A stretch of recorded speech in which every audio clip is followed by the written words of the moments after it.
आज का टॉपिक है बिहार बोर्ड 2018 में मैथ में पूछा गया ऑब्जेक्टिव प्रश्न को हम लोग हल करेंगे।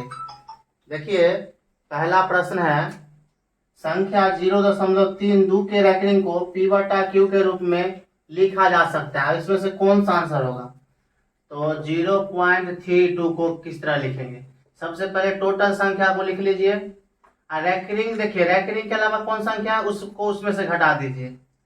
और ये देखिए, कितने संख्या पर रैंकिंग नहीं है? एक संख्या पर तो 1 9 देंगे। कितने संख्या पर रैंकिंग है? 1 पर तो 1 0 दे देंगे।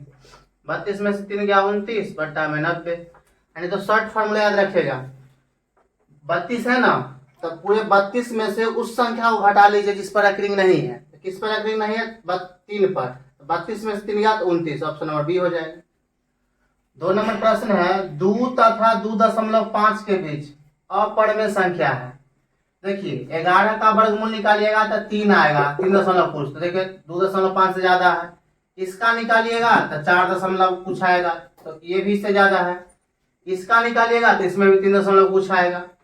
हमको चाहिए 2 और 2.5 के बीच में, यानी इसका राइट आंसर हो जाएगा ऑप्शन नंबर बी।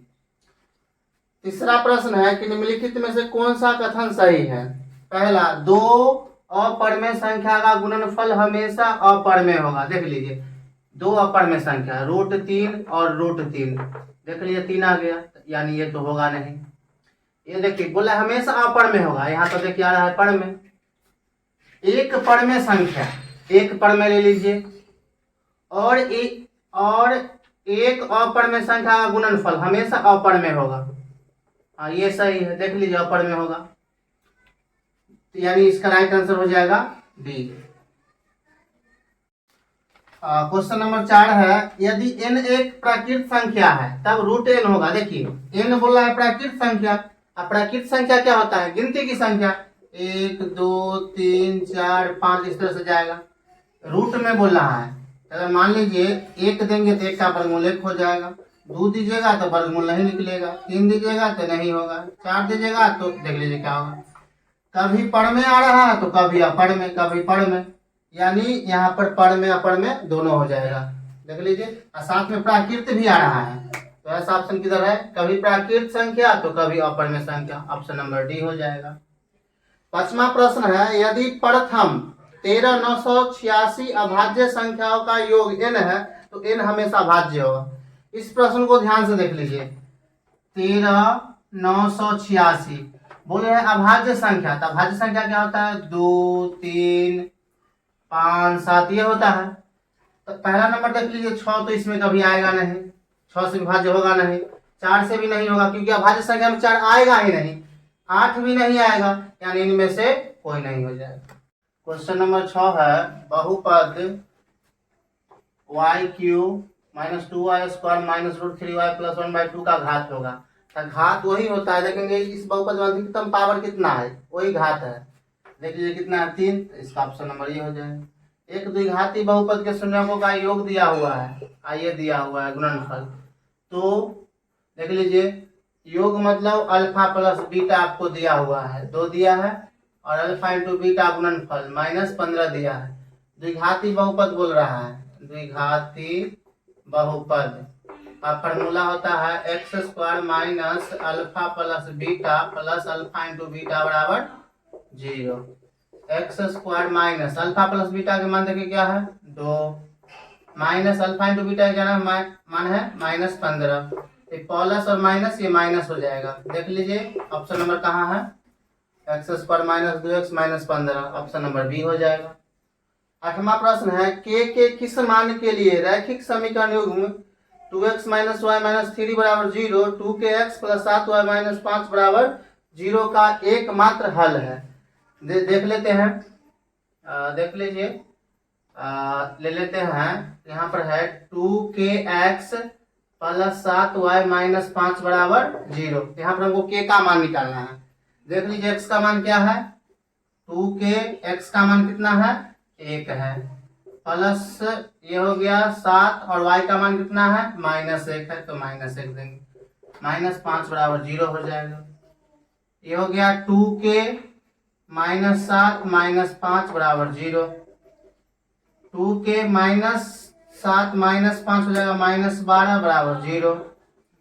2k बराबर हो जाएगा माइनस है, उधर जाएगा प्लस हो जाएगा, इसीलिए k बराबर हो जाएगा 12/2 यानी 6। k का मान हो गया 6। देख लीजिए क्या ऑप्शन है, ऑप्शन नंबर सी हो गया। 9 नंबर प्रश्न है, यदि ax³ + bx + cx + d त्रिघाती बहुपद का एक शून्यक शून्य हो तो इसके दो शून्यक अन्य दो शून्यकों का गुणनफल निकालना है। देखिए त्रिघाती बहुपद में क्या होता है, अल्फा बीटा गामा। इसमें फॉर्मूला होता है अल्फा + बीटा + गामा बराबर होता है -b/a। एक होता है alpha beta beta gamma gamma alpha c/a। एक होता है अल्फा बीटा गामा -b/a। तो देख लीजिए इसका एक शून्यक दिया, मान लीजिए कोई भी शून्यक दिया हुआ है, मान लीजिए अल्फा दे दिया है आपको, 0 दे दिया है, तो बोल रहा है अन्य दो शून्यकों का गुणांक निकालना है। तो हम जानते हैं alpha beta beta gamma gamma alpha बराबर होता है c/a। इसमें से एक शून्यक दिया हुआ 0, अगर इसको हम 0 लेते हैं तो ये पूरा 0 हो जाएगा। और देख लीजिए अल्फा कहाँ है, इसमें हम देखिए ये हो गया बीटा गामा, अगर इसमें अल्फा 0 लेंगे वो 0 हो जाएगा, तो ये हो गया c/a, यानी बीटा गामा बराबर हो गया c। देख लीजिए यानी ये हो गया c/a। ऑप्शन किधर हो गया, ऑप्शन नंबर बी हो गया। अब है प्रश्न संख्या 10, p का मान जिसके लिए बहुपद x³ + 4x³ 4x² - px + 8 पूर्णतः x - 2 से भाज्य है। तो देख लीजिए प्रश्न है x³ + 4x² - px + 8 किससे भाज्य है, x - 2 से। x - 2 से भाज्य है बराबर 0, यानी x बराबर माइनस, उधर जाएगा प्लस हो जाएगा। अब जहां जहां x वहां 2 रख दीजिए, 2 का क्यूब 4 और बराबर 0 जरूर दीजिएगा। 2 का स्क्वायर - p गुने 2 + 8 बराबर 0। 2 का क्यूब कीजिएगा 8 हो जाएगा। 4 गुने 2 का स्क्वायर 4 - 2p + 8 हो गया बराबर 0। 8 प्लस ये हो गया 4 चौक 16 - 2p + 8। आप जोड़ दीजिए 16 8 24, ये हो जाएगा 32 - 2p बराबर 8, 0 हो गया। तो 32 बराबर हो जाएगा 2p, इसीलिए p बराबर हो गया 32/2 यानी 16। देख लीजिए ऑप्शन किसमें है, डी में है। ऑप्शन नंबर 11 है, निम्न में से कोण x - 2y बराबर 0 तथा 3x + 4y बराबर 0 का हल है।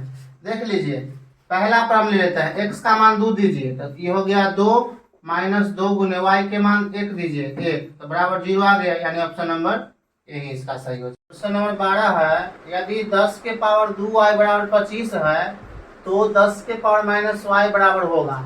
देख लीजिए सबसे पहले दिया क्या है, 10 के पावर 2y बराबर 25 दिया है, और इसको हम लिख सकते हैं 10 के पावर 2y, 25 को हम लिख सकते हैं 5 का स्क्वायर। उसके बाद देख लीजिए 10 के पावर 2y, ये देखिए स्क्वायर है, इधर आएगा तो रूट हो जाएगा, क्योंकि स्क्वायर इधर आता है तो रूट हो जाता है। ये हो गया 10 के पावर 2y और रूट का मान होता है 1/2 बराबर हो गया 5। देखिए 2 से 2 कैंसिल हो गया, यानी हो गया 10 के पावर y बराबर 5। अब दोनों तरफ उल्टा कर देंगे, यानी ये भी हो जाएगा 1/10 के पावर y, ये भी हो जाएगा 1/5। देखिए ये पॉजिटिव है और ऊपर जाएगा तो ये नेगेटिव हो जाएगा, 10 के पावर y बराबर हो जाएगा 1/5। अब देख लीजिए 10 के पावर -y बराबर 1/5 किस ऑप्शन में है, ए में, तो हो जाएगा ए। क्वेश्चन नंबर 13 है, यदि 2k - 1, k समीकरण 10x - 9y बराबर 12 का एक हल हो तो k का मान निकालें। सबसे पहले देख लीजिए, लिख लीजिए इसको, 10x - 9y बराबर 12। 10x का मान क्या है देखिए तो 2k - 1, 2k - 1 माइनस 9, y का मान क्या है k बराबर हो जाएगा 12। 10 में 2 से गुना के 10 दूना 20 के, 10 में 1 से तो 10 - 9 के बराबर हो गया 12। 20 के में से 9 के घटाइए 11 के, ये हो गया 12, माइनस है उधर जाएगा तो प्लस। 11 के बराबर हो गया कितना, जोड़ दीजिए 22, इसीलिए के बराबर हो गया 22/11। यानी आ जाएगा 2। Option number B.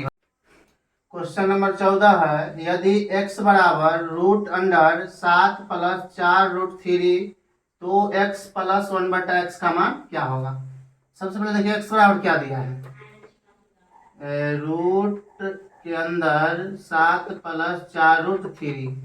देखिए क्या इसको हम 2 प्लस रूट 3 के होल स्क्वायर लिख सकते हैं। देखिए क्यों लिख सकते हैं, इसको सिर्फ अंदर वाला को हम देखिए इसको सरल कीजिए, a प्लस बी के होल स्क्वायर, ये हो जाएगा a square plus 2 ab plus B square, तो रूट 3 का स्क्वायर हो जाएगा।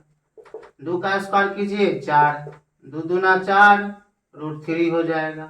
स्क्वायर से ही खत्म हो जाएगा तो 3, दोनों के जोड़ दीजिए 7 प्लस 4 रूट 3। देख लीजिए 7 प्लस 4 रूट 3 को तो हम लिखे थे ना 2 प्लस रूट 3 के होल स्क्वायर, तो हो गया x बराबर रूट के अंदर 2 प्लस रूट 3 के होल स्क्वायर।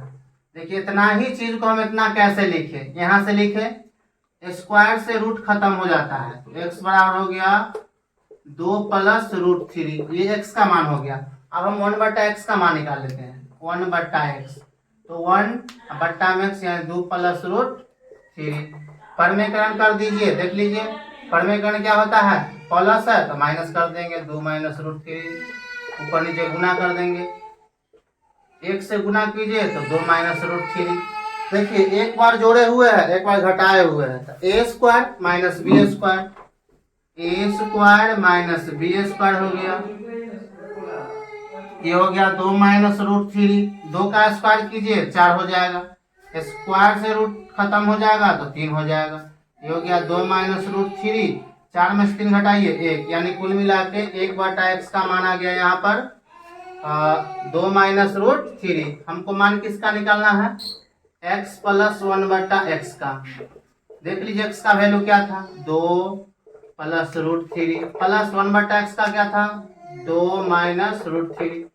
ये से ये कैंसिल, 2 और 2 क्या हो गया 4, यानी ऑप्शन नंबर ए हो गया। क्वेश्चन नंबर 15 है, x के पावर n प्लस 1 का एक गुणन x प्लस 1 है तो n का मान निम्नलिखित में क्या होगा। देखिए x प्लस 1 है और ये किससे भाग लग रहा है, इसमें x प्लस 1 से, तो n का मान हम क्या रखेंगे तो इसका गुणन हो जाएगा। देखिए हम विषम संख्या रखते हैं, जैसे मान लीजिए हम रख दिए 3 और 1 के भी पावर दे दिए 3, A cube plus B cube का फॉर्मूला क्या होता है, A plus B A square plus A B plus B square. देखिए x प्लस 1 आया कि नहीं आया, आया ना। हम कौन संख्या रखे, विषम संख्या, तो n यहाँ पर हो जाएगा एक विषम पूर्णांक हो जाएगा। क्वेश्चन नंबर 16 है, यदि रूट 3 टेन थीटा बराबर 3 साइन थीटा तब sine square theta plus cos square theta बराबर होगा। देख लीजिए रूट 3 टेन थीटा बराबर दिया है 3 साइन थीटा, हो गया रूट 3 टेन थीटा का वीवीआई फॉर्मूला होता है साइन थीटा बट्टे में कॉस थीटा, ये हो गया 3 साइन थीटा, साइन थीटा से साइन थीटा कैंसिल हो गया, ये हो गया रूट 3 बट्टा में कॉस थीटा बराबर हो गया 3, क्रॉस गुना कर दीजिए रूट 3 में कॉस थीटा से तो 3 कॉस थीटा, इसको इससे तो हो जाएगा रूट 3, यानी कॉस थीटा बराबर आ गया आपको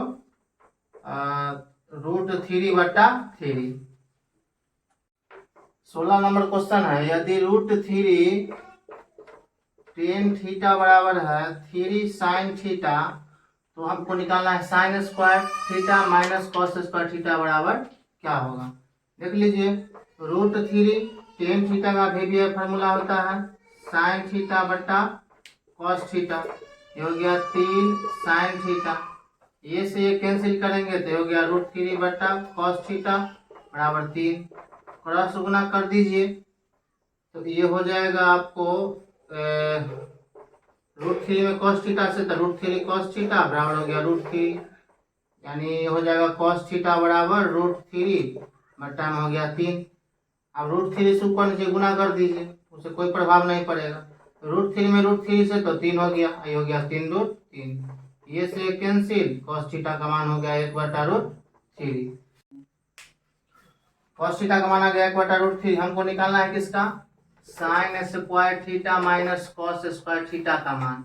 एक फॉर्मूला हम जानते हैं कि sine square theta plus cos square theta बराबर 1 होता है। तो साइन स्क्वायर थीटा बराबर क्या हो जाएगा, 1 माइनस कॉस स्क्वायर थीटा। देखिए साइन स्क्वायर थीटा पर हम क्या लिख सकते हैं, 1 माइनस कॉस स्क्वायर थीटा, पहले से है cos square theta.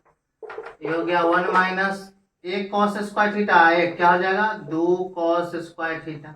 1 minus 2 cos theta का मान क्या है 1/√3, तो 1/√3 का स्क्वायर हो गया 1 माइनस 2 एक का स्क्वायर 1, इस स्क्वायर से ही खत्म हो गया रूट। 1 माइनस 2 एकम 2 बट्टा में 3, एलसीएम ले लीजिए तो 3 हो जाएगा, तो 3 एकम 3 माइनस 2 घटा दीजिए 3 में से 2, 1/3 हो जाएगा। ऑप्शन नंबर हो गया सी। क्वेश्चन नंबर 17 है 2 tan 30 डिग्री बट्टा में 1 प्लस tan स्क्वायर 30 डिग्री।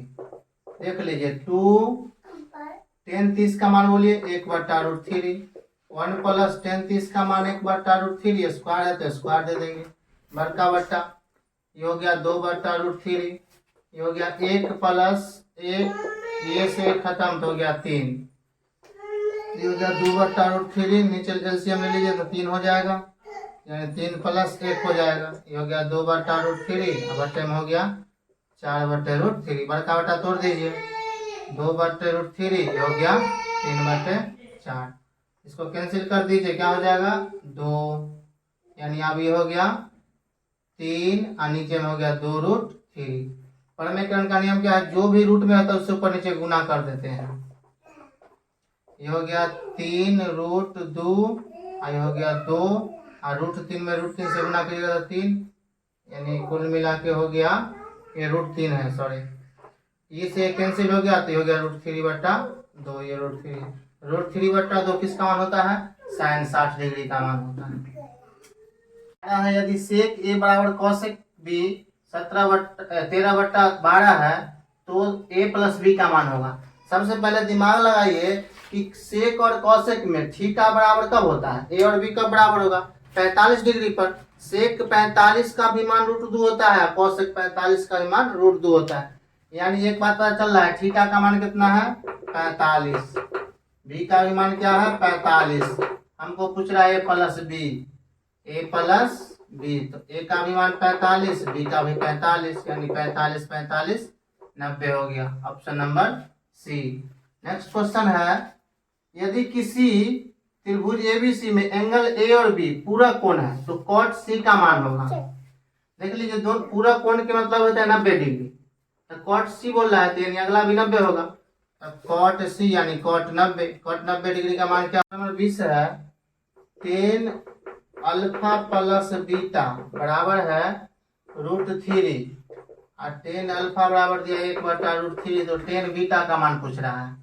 लिखेंगे tan अल्फा, tan कितना में 1/√3 होता है, tan 30 का होता है, यानी अल्फा का मान आपको हो गया 30 डिग्री हो गया। अब देख लीजिए यहाँ पर √3 है तो tan 60 का मान √3 है, अगर यहाँ 30 है तो ये भी 30 होगा, तब ना 30 और 30 मिला के 60 होगा, tan 60 का मान √3 हो गया, यानी बीटा का ही मान 30 हो जाएगा। हमसे tan बीटा पूछ रहा है, तो tan और बीटा हो गया 30, तो tan 30 का मान हो गया 1/√3, यानी ऑप्शन नंबर हो जाएगा सी। अगला क्वेश्चन नंबर 21 है, यदि सूरज की किरण का 45 डिग्री से 60 डिग्री बढ़ता है, यानी सूरज का कोण मान लीजिए यहाँ पर सूरज है, पहले कोण कितना था, मान लीजिए 45 डिग्री था, घटकर कितना हो गया 60 डिग्री हो गया। अब देख लीजिए तो एक मीनार की छाया की लंबाई 50 मीटर घट जाती है, कितना मीटर घट जाती है 50 मीटर घट जाती है। तो मीनार की ऊंचाई ज्ञात करना है ए बी सी। देखिए हालांकि ये सब प्रश्न ऑब्जेक्टिव में पूछने लायक नहीं है, कम से कम 2 नंबर वाला में रहना चाहिए था, लेकिन ऑब्जेक्टिव में पूछ दिया था। इसमें मीनार की ऊंचाई बोल रहा है, तो मीनार की ऊंचाई देख लीजिए। अच्छा एक बात बतलाइए, अगर इसको हटा दीजिए तो नियम क्या है कि 45 डिग्री में लंब और आधार समान होता है। अगर मान लीजिए हम इसको h मान लेते हैं तो यहाँ भी पूरा हो जाएगा h, अगर इस कोण से लेंगे तो यानी दोनों की लंबाई समान हो गया। और यहाँ पर कितना डिग्री बोल रहा है 60 डिग्री। अगर पूरा h है तो ई वाला दूरी कितना हो जाएगा h माइनस 50 डिग्री। अब देख लीजिए लंब बट्टा आधार क्या होता है टेन थीटा। टेन थीटा का मान 60 है। लंब क्या हो गया ए बी यानी h। आधार क्या हो गया h माइनस 50। टेन 60 का मान देख लीजिए √3 तो हो गया h बट्टा h माइनस 50। गुना कर लीजिए एक से h में तो हो गया h। √3 में से तो √3h। अब √3 50 से तो 50 √3 हो गया। देख लीजिए h ये प्लस इधर आएगा तो माइनस √3h हो जाएगा बराबर हो गया माइनस 50 √3। कॉमन ले लीजिए माइनस h कॉमन लीजिएगा तो ये माइनस वाला क्या हो जाएगा प्लस और ये प्लस वाला -1 हो जाएगा माइनस 50 √3 हो गया। माइनस से माइनस कैंसिल हो गया। h बराबर देख लीजिए क्या हो जाएगा 50 √3 बट्टा में आ जाएगा √3 - 1 पर में कर्ण कर दीजिए माइनस है तो प्लस से ये हो गया h बराबर 50 √3 गुना कर लीजिए 50 √3 में √3 से तो 3 हो जाएगा प्लस 50 √3 में 1 से कुछ कीजिए तो 50 √3 एक बार जोड़ ले एक बार घटाइले है a² माइनस b² हो जाएगा। ये हो गया h बराबर 50 के 3 से गुना कीजिए 150 हो जाएगा और ये हो जाएगा 50 √3। स्क्वायर से रूट खत्म 3 -1 हो जाएगा। h बराबर हो गया देखिए कॉमन क्या है 50 तो 50 कॉमन लीजिएगा तो यहाँ हो जाएगा 3 50 कॉमन तो √3 हो गया। आइए 3 में से घटा दीजिए 2 ये हो गया 25 यानी h बराबर हो गया 25 3 + √3। देख लीजिए कहाँ है h बराबर 25 3 + √3 ऑप्शन नंबर डी में। अगला देख लीजिए 22 नंबर प्रश्न सूर्य का उन्नयन कोण जब किसी सीधे खड़े खंभों की लंबाई खंभों की छाया और उसकी ऊंचाई के बराबर हो तो कौन क्या होगा। अभी हम बोले थे देखिए अगर इसको हटा दीजिएगा तो कितना डिग्री पर दोनों बराबर हो जाएगा 45 डिग्री। ये हो जाएगा 45 डिग्री।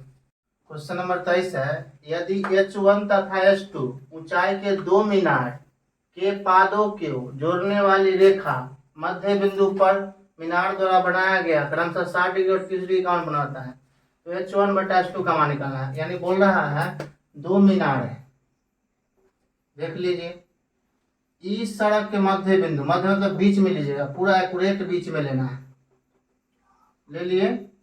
अब देखिए एक का कोण दिया है 60 डिग्री और एक का दिया है 30 डिग्री।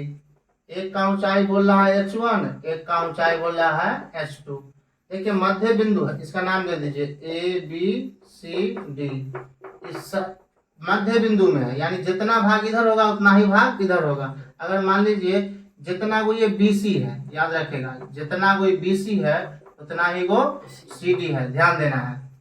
आप देख लीजिए हमको h1 और h2 का अनुपात निकालना है तो सबसे पहले अगर ये त्रिभुज में देखिए ABC में त्रिभुज ABC में तो क्या हो जाएगा लंब बट्टा आधार तो 10 कितना है 60 डिग्री। लंब क्या हो जाएगा AB आधार क्या हो जाएगा BC।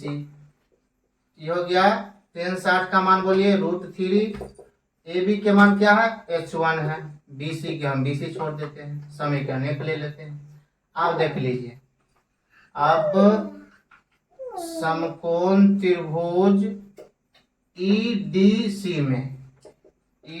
में लेंगे क्या हो जाएगा 10 30 डिग्री। लंब क्या हो गया h2 देख लीजिए आधार क्या हो गया CD। 10 30 का मान हो जाएगा 1/√3 h2 का h2। देख लीजिए CD क्या है CD और BC आपस में बराबर यानी CD की जगह हम BC लिख सकते हैं BC। समीकरण 2।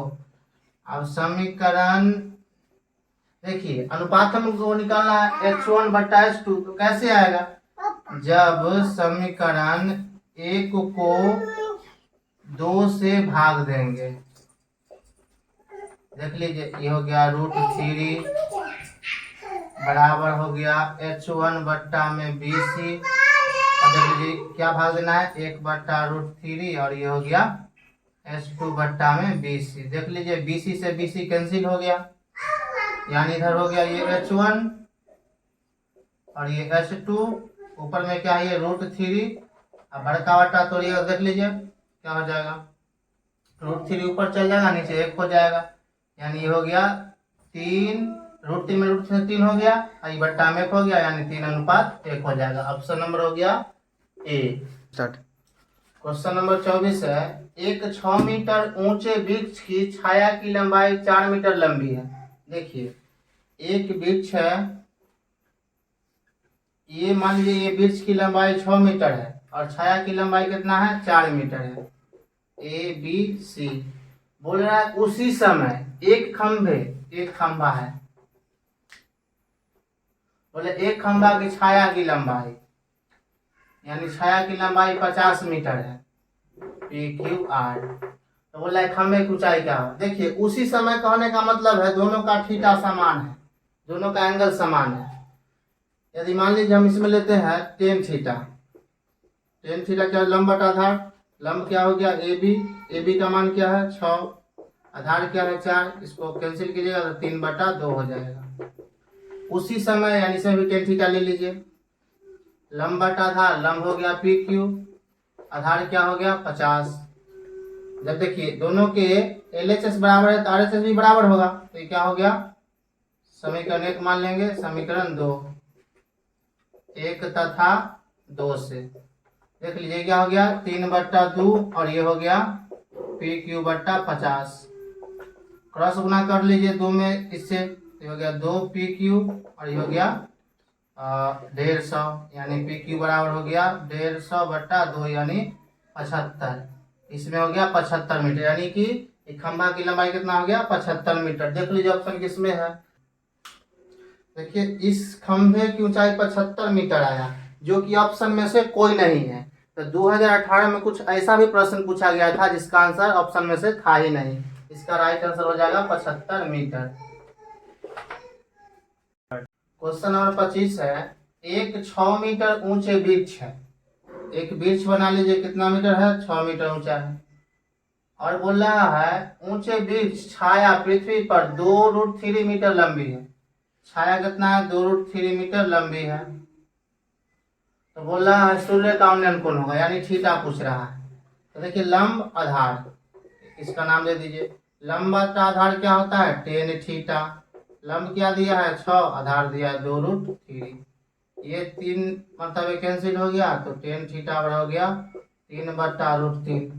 जो भी संख्या नीचे रहता है उसे हम परमेटन कर देते हैं √3 से, तो टेन थीटा बराबर हो गया 3√3, √3 में √3 से गुना कीजिएगा तो 3 ही से कैंसिल। टेन थीटा बराबर टेन कितना के मान √3 होता है टेन 60 का होता है, तो लिखेंगे टेन 60 डिग्री, ये से कैंसिल, थीटा बराबर हो गया 60 डिग्री। ऑप्शन नंबर ए हो जाएगा। क्वेश्चन नंबर 26 है, सरल रेखा x बराबर 2 तथा y बराबर -2 है। देखिए क्या बोल रहा है, x बराबर 2 ले लेते हैं, y का मान -2 ले लेते हैं, यहाँ पर मान लीजिए -2 हो गया।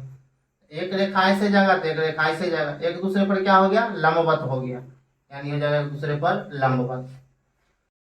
27 नंबर है, ए देखिए इतना बी सी दिया हुआ है, तो त्रिभुज का क्षेत्रफल हम लोग जानते हैं त्रिभुज का क्षेत्रफल क्या होता है 1/2 x1 y2 minus y3 x2 y3 minus y1 x3 y1 minus y2 बराबर y3। पहले देख लीजिए यहाँ x1 के मान 0 है, लेने से कोई फायदा नहीं, x2 का मान 0 है, इसको भी रखने से कोई फायदा नहीं, डायरेक्ट हम x3 रखते हैं। तो x3 क्या है 3, y1 क्या देख लीजिए 1, y2 क्या है 5, 1/2 गुने 3, हटा दीजिए इसको -4, 1/2 ये हो गया 12, 6 मरतबे कट गया, यानी ऑप्शन नंबर हो गया। देखिए माइनस होगा हम जान रहे हैं, लेकिन त्रिभुज का क्षेत्रफल कभी भी माइनस में नहीं होता है, इसीलिए ऑप्शन नंबर सी हो जाएगा। क्वेश्चन नंबर 28 है, देख लीजिए सेम क्वेश्चन है, 27 28 सेम ही है। x1 क्या है -4, y2 माइनस y3, y2 क्या है 3, y3 क्या है 0। आप देख लीजिए x2 के भी मान है 0, कुछ भी दीजिएगा 0 आ जाएगा, x3 का ही मान 0 है, कुछ भी दीजिएगा 0 आ जाएगा। 1/2 ये हो जाएगा 4 तिया 12 यानी हो जाएगा 6। ऑप्शन नंबर हो गया सी। क्वेश्चन नंबर 29 है, उस बिंदु का नियामक जो बिंदु 1,1 2,3 को जोड़ने वाली रेखाखंड 2,3 में अनुपात विभाजित करते। तो विभाजन सूत्र है, सिंपल सा है, विभाजन सूत्र लगा दीजिए। m1x2 m2x1 बट्टा में m1 plus m2 m1y2 m2y1। बस ये फॉर्मूला बैठा दीजिए और कुछ नहीं है। m1 का मान क्या हो गया देख लीजिए 2 गुने x2 हो गया 2, m2 हो गया 3, x1 हो गया 1 बट्टे में जोड़ दिए 2 + 3, m1 हो गया 2, y2 हो गया 3 और ये हो गया 3, ये हो गया 1 बट्टा में 2 + 3, 2 दूना 4 + 3 ये हो गया 5, ये हो गया 3 दूना 6 + 3 बट्टा में 5। देख लीजिए कितना हो जाएगा 7 बट्टा में 5 और ये हो जाएगा 9 बट्टा में 5। देखिए 7 बट्टा में 5 9 बट्टा में 5 कहाँ गया, ऑप्शन नंबर ए। 30 नंबर प्रश्न है, बिंदु -3,4 की दूरी मूल बिंदु से होगी। मूल बिंदु का फॉर्मूला क्या होता है, मूल बिंदु से दूरी का फॉर्मूला √x² + y²। देख लीजिए x क्या है -3 का स्क्वायर और y हो गया 4 का स्क्वायर, ये हो गया 9 और ये 16 यानी जोड़ दीजिएगा तो 25 और 25 का वर्गमूल 5। ऑप्शन नंबर डी हो जाएगा। अब देख लीजिए बोला है दिए हुए पी क्यू आर में ए बी समांतर। देखिए पहले देख लीजिए त्रिभुज बना लीजिए, पी क्यू आर बोल रहा है ए बी समांतर क्यू आर। यहाँ देख लीजिए ए बी समांतर हो गया क्यू आर। दो समरूप त्रिभुज पी ए बी, एक देख लीजिए क्या है त्रिभुज पी ए बी यानी पी ए बी और बोला है पी क्यू आर यानी पूरा का अनुपात दिया है 1:2। देखिए क्षेत्रफल का अनुपात दिया हुआ है, तब भुजा का अनुपात क्या होगा, तब बोले थे भुजा के अनुपात में इसका रूट कर देंगे तो रूट ये 1 का 1 हो जाएगा, ये रूट में रह जाएगा यानी इसका हो गया 1 और पूरा का हो गया √2। देखिए हमसे पूछ क्या रहा है पी क्यू और बट्टा में ए क्यू। देखिए पी क्यू तो पता चल रहा है, पी क्यू क्या है पूरा देख लीजिए √2 और ए क्यू क्या होगा ए क्यू, तो पूरा ए क्यू क्या होगा ये √2 में से 1 घटा देंगे तो √2 - 1। देखिए कौन ऑप्शन में है, यानी इसमें से कोई ऑप्शन नहीं, यानी ऑप्शन नंबर हो जाएगा डी हो जाएगा। देखिए इसमें चित्र दिया हुआ है, चित्र में दिया हुआ देख लीजिए त्रिभुज बनाए हुए हैं, केंद्र है। देख लीजिए दिए हुए चित्र में ओ वृत्त वाला केंद्र है BAC यानी ए दे दिया है 60 डिग्री, तो आपसे पूछ रहा है OBC यानी बी पूछ रहा है। देख लीजिए बी, देखिए पूरा है 60 डिग्री तो 30 इधर जाएगा 30 इधर जाएगा तो बी का कितना हो गया 30 डिग्री यानी ऑप्शन नंबर हो जाएगा डी। नेक्स्ट नंबर प्रश्न भी 32 की तरह है। देख लीजिए ये पूरा दिया हुआ है आपको 65 डिग्री, आप पूछ कौन रहा है टी, तो उस तरह आधा कर दीजिए तो 65 का आधा क्या हो जाएगा 32.5। तो देख लीजिए कौन हो जाएगा 32.5 डिग्री, ऑप्शन नंबर बी। देखिए क्वेश्चन नंबर 34 थोड़ा बड़ा था इसलिए नहीं लिख पाए हैं, लेकिन याद रखिए एक रेखा ए बी है, समझ गए। इसको ऊपर में देखिए ऊपर में 2 भाग में बांटता है और नीचे भाग बांट रहा है 3 भाग में। इसका विभाजन क्या हो जाएगा, दोनों के 2 और 3 जोड़िएगा तो 5 हो जाएगा, ऑप्शन नंबर बी हो जाएगा।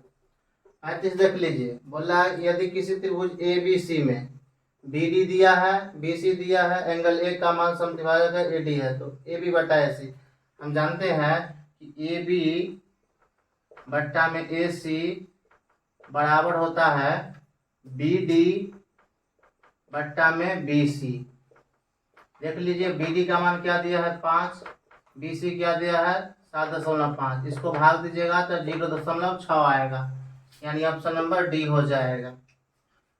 36 नंबर प्रश्न है, दो समद्विबाहु त्रिभुज के कोण बराबर है तथा उनके क्षेत्रफल का अनुपात 16:25 है, तो उनके ऊंचाइयों का अनुपात क्या हो जाएगा, इसका वर्गमूल कर दीजिए तो 4 16 का 4 हो जाएगा 25 का 5, यानी ऑप्शन नंबर ए हो जाएगा।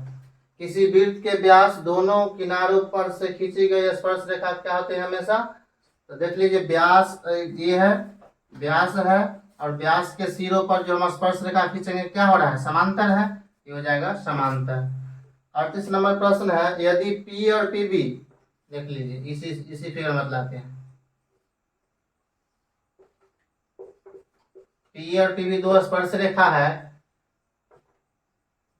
किसी बिंदु P से O केंद्र वाले वृत्त पर खींची गई स्पर्श रेखा जिनके बीच का झुकाव कितना है? 80 डिग्री है। यहाँ पर कितना है? 80 डिग्री है। अगर इसको आधा आधा बांटिएगा तो क्या हो जाएगा? 40 ऊपर चल जाएगा, 40 नीचे आ जाएगा। और त्रिज्या का कोण क्या होता है? 90 डिग्री। हमको क्या पूछ रहा है? देख लीजिए, O पूछ रहा है, यानी यहाँ पर पूछ रहा है। देख लीजिए, 40 इधर हो गया और 90 इधर हो गया, तो 40 90 कितना हो गया? 130। हमको पुराना है 180, क्योंकि त्रिभुज के तीनों कोनों का योग होता है 180 डिग्री। तो 40 और 90 हो गया 130। 130 में कितना जोड़ेंगे तो 180 होगा 50, यानी इसका आंसर हो जाएगा 50 डिग्री। क्वेश्चन नंबर 39 है, दिए हुए चित्र में, चित्र देख लीजिए, पी ए 8 सेंटीमीटर है। तो देख लीजिए, पी ए पूरा कितना है? 8 सेंटीमीटर है। पी डी कितना है? 4 सेंटीमीटर। सी डी कितना है? 3 सेंटीमीटर है। ए भी आपसे पूछ रहा है, तो हम जानते हैं बाहर वाला का गुना पी बी और अंदर वाला का गुना क्या है? P A. कह लीजिए, बाहर वाला का गुना पी डी, अंदर वाला का गुना पी सी। पी बी आपको नहीं दिया है, पी ए दिया हुआ है। देख लीजिए, पी ए कितना दिया है? 8। पी डी कितना दिया है? 4। और पी सी देख लीजिए, पी सी हो गया पूरा, तो क्या हो जाएगा? 4 3 7। तो पी बी हो गया 4 गुने 7 बट्टा में 8, तो 7 चौका 28। देख लीजिए कितना हो जाएगा? 8। इसको कैंसिल कर दीजिए 4 से, तो हो गया 7, ये हो गया 2, यानी 7 बटे 2। लेकिन हमसे पी बी थोड़ी पूछ रहा है, हमसे क्या पूछ रहा है? A B. देख लीजिए, ए बी पूछ रहा है, ये ए बी का पूछ रहा है। तब पूरा में से पी बी को घटा दीजिए। देख लीजिए, पूरा में से, यानी पूरा क्या है? पी ए में से पी बी को घटा देंगे। देखिए, पी ए क्या है? पी ए दिया हुआ था आपको 8, अब पी बी क्या है? 7 बट्टे 2। 2 हो गया, 8 दूनी के 16, माइनस क्या हो जाएगा? 7। देख लीजिए क्या हो जाएगा? 9 बट्टे में 2, यानी 4.5। ऑप्शन नंबर कौन हो जाएगा? डी। क्वेश्चन नंबर 40 है, दिए गए चित्र में बिंदु P रेखा AB को आंतरिक रूप से किस अनुपात में विभाजित करती है, बांटती है? ऊपर देख लीजिए क्या भाग है? 1 भाग 2 भाग 3 भाग। नीचे क्या भाग है? 1 भाग 2 भाग 3 भाग 4 भाग, यानी 3:4 हो गया। 41 में है, 14 सेंटीमीटर ऊंचाई के बेलन के वक्र सतह का क्षेत्रफल दिया है। बेलन के वक्र सतह का क्षेत्रफल क्या होता है? 2 पाई आर एच। क्षेत्रफल का सतह कितना दे रहे हैं? 264।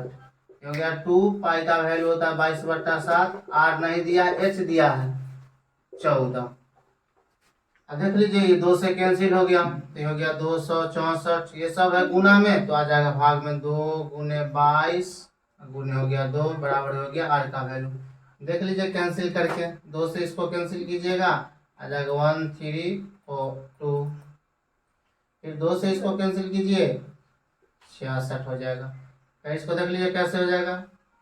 3 से, यानी आर का मान हो गया 3। पूछ क्या रहा है? देख लीजिए क्वेश्चन, आयतन, बेलन का आयतन। बेलन का आयतन हो जाएगा पाई आर स्क्वायर एच। देखिए, पाई आर स्क्वायर एच है, पाई का मान हो गया 22/7, आर का मान आ गया 3, तो 3 गुने 3, और एच का मान हो गया 14।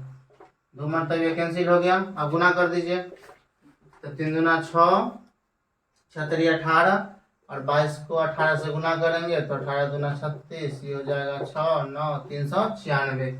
ऑप्शन नंबर हो गया सी। 42 है, 2 गोले का आयतन का अनुपात, ये दिया हुआ है, इनके सतह क्षेत्रफल का अनुपात पूछ रहा है।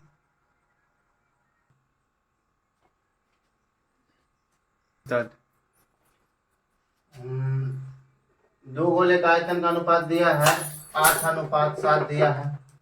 उनके सतह का क्षेत्रफल का अनुपात, देखिए यहाँ पर 27 देना चाहिए था, ये क्वेश्चन गलत है। अगर मान लीजिए यहाँ पर 27 रहता तो अगर इसका क्यूब की करते तो या तो 2 आ जाता, ये 3 आ जाता, और तब इसका सतह का क्षेत्रफल निकालते तो आता पाई आर स्क्वायर 4 पाई r², इसका 1/2 कर देते तो ये होता 2 का स्क्वायर कितना हो जाता, देख लीजिए 2 का स्क्वायर, यहाँ पर 3 का स्क्वायर, यानी 4:9 हो जाता। अगर रहता तब 4:9 हो जाता, यहाँ 27 रहता तब, लेकिन ये क्वेश्चन गलत है। अगर 27 है तो इसके अनुसार ये आंसर हो जाएगा। अगला है 43 नंबर, यदि ऊंचाई h और त्रिज्या r वाले एक ठोस बेलन के वक्र पृष्ठ का क्षेत्रफल, वक्र पृष्ठ का क्षेत्रफल क्या होता है 2 पाई आर एच, वक्र पृष्ठ का क्षेत्रफल, इसके कुल पृष्ठ के क्षेत्रफल का 1/3 है। कुल पृष्ठ का क्षेत्रफल क्या होता है 2 pi R into R plus H. बोला एक वक्र पृष्ठ का क्षेत्रफल जो है इसके कुल पृष्ठ के क्षेत्रफल का 1/3 यानी 1/3। 2 पाई आर से 2 पाई आर ये कैंसिल हो गया, अब क्रॉस गुना कर दीजिए 3 में से, ये हो गया 3h, ये हो गया इधर r प्लस एच, ये हो गया 3h प्लस एच, इधर आएगा माइनस एच, ये हो गया r, यानी हो जाएगा 2h बराबर हो गया r, h बराबर हो गया r/2। देख लीजिए h बराबर r/2 कहाँ लिखा हुआ है, h बराबर 1/2r, ऑप्शन नंबर बी हो जाएगा। 44 नंबर प्रश्न है, 12 सेंटीमीटर व्यास के एक गोले द्वारा विस्थापित हवा का आयतन, व्यास कितना दिया है 12 सेंटीमीटर, त्रिज्या कितना हो जाएगा 6 सेंटीमीटर। देखिए पाई के फॉर्म में है तो पाई ही रहने दीजिएगा, बोल रहा है आयतन, तो v बराबर क्या होता है 4/3 पाई r क्यूब, 4/3 पाई का पाई छोड़ दीजिए r क्यूब, r के मान कितना 6 है, कितना लिखना है 3 बार, इसको कैंसिल कर दीजिए 2 से, गुना कर दीजिए तो ये हो जाएगा 6 चौक 24, 6 दूना 12, गुना कर दीजिए 24 में 12 से, तो ये हो जाएगा 12 चौक 48 के 8, 12 दूना 24, 4 28, 288 पाई हो जाएगा सेंटीमीटर क्यूब। ऑप्शन नंबर हो गया डी। 45 में, किसी 5 सेंटीमीटर भुजा वाले घन को बांटकर 1 सेंटीमीटर भुजा वाले कितने घन बनाए जा सकते हैं। देखिए 5 सेंटीमीटर बोला था, 5 का क्यूब और बट्टा में 1 का क्यूब, तो 5 का क्यूब की जगह तो 125 है, 1 का क्यूब यानी 125, ऑप्शन नंबर हो गया सी। यदि 4 लगातार विषम संख्याओं का माध्य 6 है तो सबसे बड़ी विषम संख्या क्या होगी। तो मान लेते हैं पहला विषम संख्या है x, दूसरा मान लेंगे x plus 2, x plus 4, x plus 6, 1 2 3 4, 1 2 3 4, एक मान लेंगे कितना बोला था 4 ही बोला था, का माध्य कितना दिया 6, तो माध्य का फॉर्मूला क्या था कुल संख्या होगा जोड़ दीजिए x plus 2, x plus 4, x plus 6, कुल संख्या कितने हैं 4, अब क्या हो जाएगा माध्य कितना दिया है 6। ये सब ऐड कर लीजिए 2 3 4, हो गया 4x, हो गया 6 6 12, बट्टा में हो गया क्रॉस गुना कर दीजिए 6 चौक 24, 4x बराबर हो गया 24 माइनस 12, 4x बराबर कितना हो जाएगा 12, इसीलिए x बराबर हो गया 12/4, ये हो गया कितना 3। तो देखिए सबसे छोट संख्या ना हमको x आया है, लेकिन यहाँ क्या पूछ रहा है, तो सबसे बड़ी संख्या क्या मान रहे थे x प्लस 6, x प्लस 6, तो x का आ गया 3 प्लस 6 यानी आ गया 9, ऑप्शन नंबर बी। अगला है 6 4 3 6, इसमें तथा x का बहुलक हो सकता है। देखिए सबसे अधिक बार कौन आया है 6, 1 2 बार हुआ, 3 बार आया है, एरिया 1 3 बार यानी 4 और 6 दोनों हो जाएगा, तो कहाँ 4 6 देख लीजिए, ऑप्शन नंबर हो जाएगा बी। 48 नंबर क्वेश्चन है, यदि 3 सही सिक्कों को उछाले जाते हैं तो कम से कम 2 हेड आने की प्रवृत्ति है। देखिए 3 सिक्का को उछालिएगा तो हो सकता है 3 बार हेड आएगा, 3 बार टेल, यानी इसी में से 8 में से कोई आएगा, यानी कुल परिणाम देखिए 3 सिक्का को उछाल रहे हैं तो देख कितना कुल परिणाम, इसी में से कोई ना कोई आएगा। आप देख लीजिए तो बोल रहा है कि कम से कम 2 हेड आने की प्रवृत्ति है, तो कम से कम 2 हेड, देखिए इमें तो कम से कम 2 हेड है, इसमें हेड नहीं है, इसमें भी 2 हेड है, इसमें एक हेड नहीं, कम से कम 2 हेड चाहिए, इसमें 2 हेड है, इसमें भी 2 हेड है, तो 2 हेड कम से कम कितना बार आया है? 4 बार। और टोटल परिणाम को हम नीचे लिख देते, टोटल कितने हैं? 8। कैंसिल कर दीजिएगा तो 1/2 हो जाएगा, ऑप्शन नंबर ए। एक पासे को एक साथ 2 पासे को उछालने पर प्राप्त संख्या का जोड़ 7 होने की प्रयोजकता। देखिए पासा उछालिए हम पहले से लिखवा दिए हैं, यही है इसका कुल परिणाम। कुल परिणाम है 36 है। चलिए 1 2 3 36 है। अब बोल रहा है कि प्राप्त संख्या का जोड़ 7 कहाँ होगा, तो 1 और 6 7 होगा, यहाँ 7 होगा, यहाँ 7 होगा, यहाँ 7 होगा, यहाँ 7 होगा और यहाँ 7। 7 कितने बार आएगा? 6 बार। टोटल संख्या कितने हैं? 36। कैंसिल कर दीजिए, 6 मतलब 1/6, ऑप्शन नंबर बी हो जाएगा। निम्न में से कौन घटना की प्रयोजकता नहीं हो सकता है? तो बतलाए है घटना की प्रयोजकता हमेशा 0 और 1 के बीच में होता है, लेकिन 1 से ज्यादा है, इसलिए ऑप्शन नंबर। देखिए बिहार बोर्ड क्लास 10वीं में 2018 में जो प्रश्न पूछा गया था गणित में, थोड़ा टफ था, लेकिन अभी हम बतलाए हैं पूरा एक्सप्लेनेशन के साथ। इसके बाद भी कोई क्वेश्चन में दिक्कत होगा तो कमेंट कीजिएगा, तो हम इसका जवाब फिर आपको देंगे। अब ये वीडियो आप भी देखिए, दोस्तों को भी दिखाइए और लाइक भी कीजिए।